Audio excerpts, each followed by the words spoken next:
नमस्कार दोस्तों, स्वागत है आपका दृष्टि आईएएस बैंकिंग के इस यूट्यूब चैनल पर। मैं हूं राजेश नौडिया और आज हम जैसे कि हमारी हिंदी की क्लास पहले से ही प्रारंभ हो गई थी, तो उसी को हम आगे यहां पर कंटिन्यू करने वाले हैं। तो आज हम पढ़ेंगे जो हमारे एमपीपीएससी जो मुख्य परीक्षा है, जो यूनिट मतलब पेपर 5 है, उसमें जो नया टॉपिक जुड़ा हुआ है जिसे कहते हैं हम शब्द शक्ति।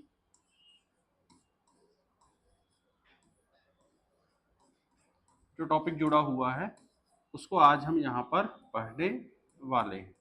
ठीक है ना। सबसे पहले देखते हैं हम शब्द शक्ति होती क्या है। तो सीधा सा इसका अर्थ देख लेते हैं हम।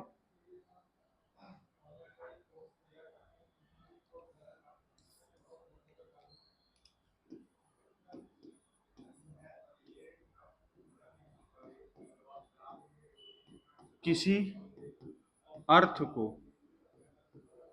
व्यक्त करने की जो शक्ति है,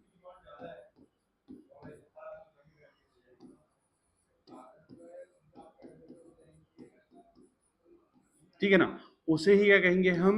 उसे ही कहेंगे शब्द शक्ति कहेंगे। क्या कहेंगे?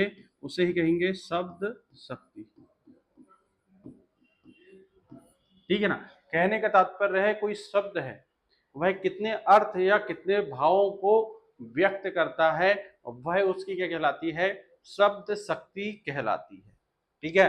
आगे हम लोग देखते हैं शब्द शक्ति के आधार पर यदि शब्द के भेद या प्रकार की बात करें हम, ठीक है ना, क्या बात करें? शब्द के भेद या प्रकार की यदि हम चर्चा करें, शब्द शक्ति के आधार पर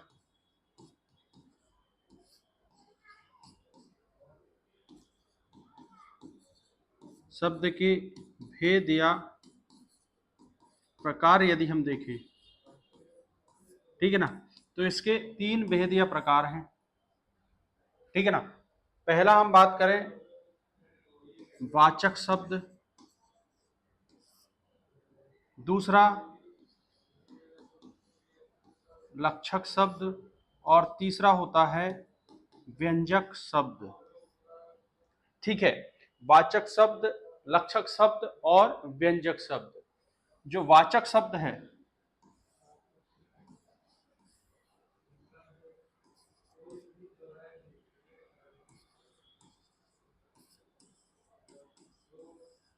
इसकी शब्द शक्ति होती है अभिधा।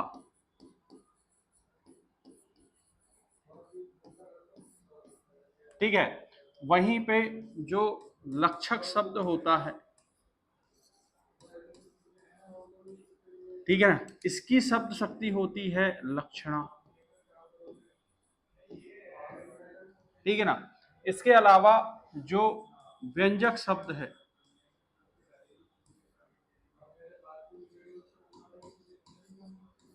ठीक है, इसकी शब्द शक्ति होती है लक्षणा। क्या होती है? लक्षणा इसकी शब्द शक्ति होती है। इस प्रकार हम बात करें कि शब्द शक्ति के आधार पर शब्द के तीन भेद हैं, वाचक शब्द, लक्षक शब्द और व्यंजक शब्द।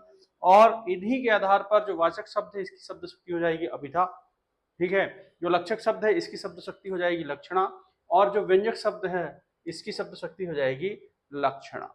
अब यहां पर हम लोग आगे चर्चा करते हैं जो वाचक शब्द की यदि हम बात करें या अभिधा शब्द शक्ति की यदि हम बात करें, तो वह शब्द शक्ति जिसका हमको सीधा ही अर्थ प्राप्त हो जाता है।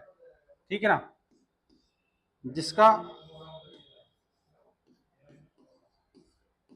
सीधा ही क्या प्राप्त हो जाता है? अर्थ निकल जाता है। ठीक है ना। या इसको हम लोग नई स्लाइड में देखते हैं वाचक शब्द को।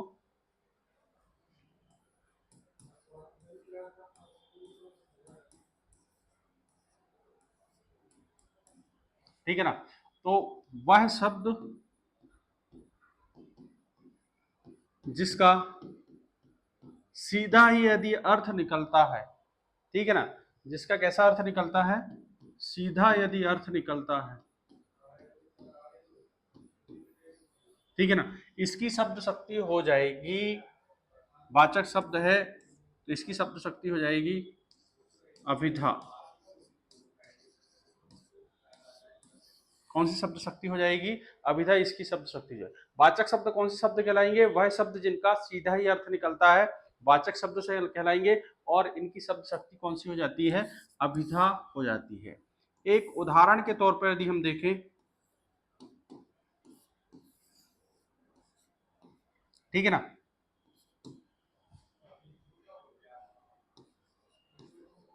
यह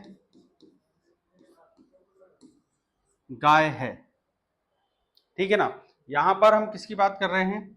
गाय की बात कर रहे हैं कि यहां पर जो खड़ी है यह क्या है? एक गाय खड़ी है, ठीक है ना। तो यहां पर गाय मतलब सीधा सा ही अर्थ निकल रहा है, एक जानवर का अर्थ निकल रहा है, ठीक है ना। मतलब सीधा ही अर्थ निकल जा रहा है, हमारे मन में एक सीधा ही विजुअल क्रिएट हो जा रहा है कि यह क्या है? एक गाय है। तो वाचक शब्द मतलब जिसका सीधा अर्थ निकलता है, इसकी शब्द शक्ति होती है अभिधा। उदाहरण के रूप में यह एक गाय है, ठीक है ना। अब इसके प्रकार की यदि हम बात करें वाचक शब्द की, तो इसके 3 प्रकार हैं। कितने प्रकार हैं? 3 प्रकार हो जाते हैं इसके। 3 प्रकार में यौगिक, रूढ़ और योग रूढ़, इसके क्या हो जाते हैं? 3 प्रकार यहाँ पर वाचक शब्द के हो जाते हैं। कभी आपसे यह 2 नंबर में या 3 नंबर में पूछा गया तो यह लिखने को काम आएगा, ठीक है ना। अगला हम बात करें लक्षक शब्द,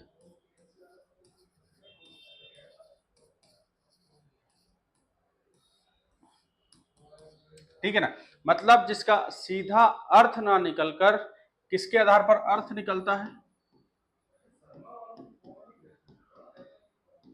लक्षण के आधार पर जिसका अर्थ निकलता है। किसके आधार पर? लक्षण के आधार पर जिसका अर्थ निकलता है उसे क्या कहते हैं? हम लक्षक शब्द कहते हैं। और उसकी शब्द शक्ति जो है,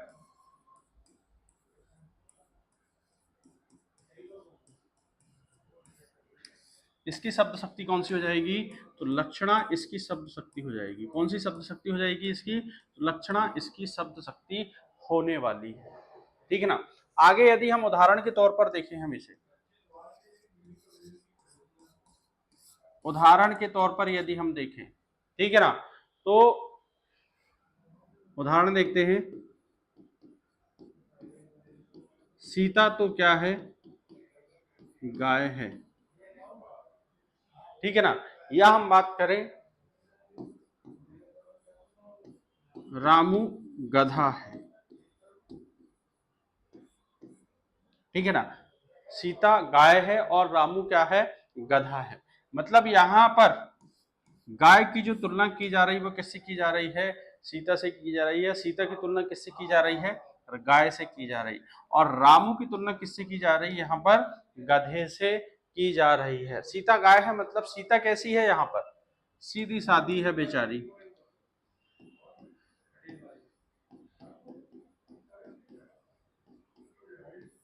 ठीक है ना। जो सीधा साधापन है वह क्या व्यक्त कर रहा है यहाँ पर? गाय का जो सीधा साधापन है वह किस रूप में व्यक्त हो रहा है? वह सीता के रूप में यहाँ पर व्यक्त हो रहा है।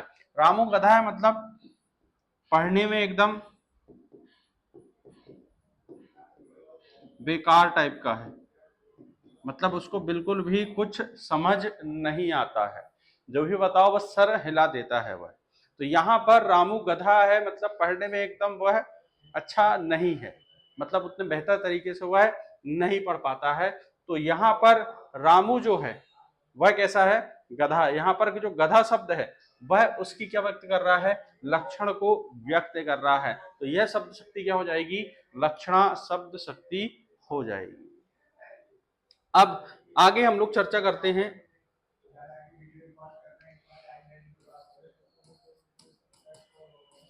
व्यंजक शब्द, ठीक है ना। मतलब वे शब्द जिनका ना तो सीधा अर्थ निकलता है और ना ही लक्षण के आधार पर, अपितु कोई तीसरा अर्थ यह देते हैं,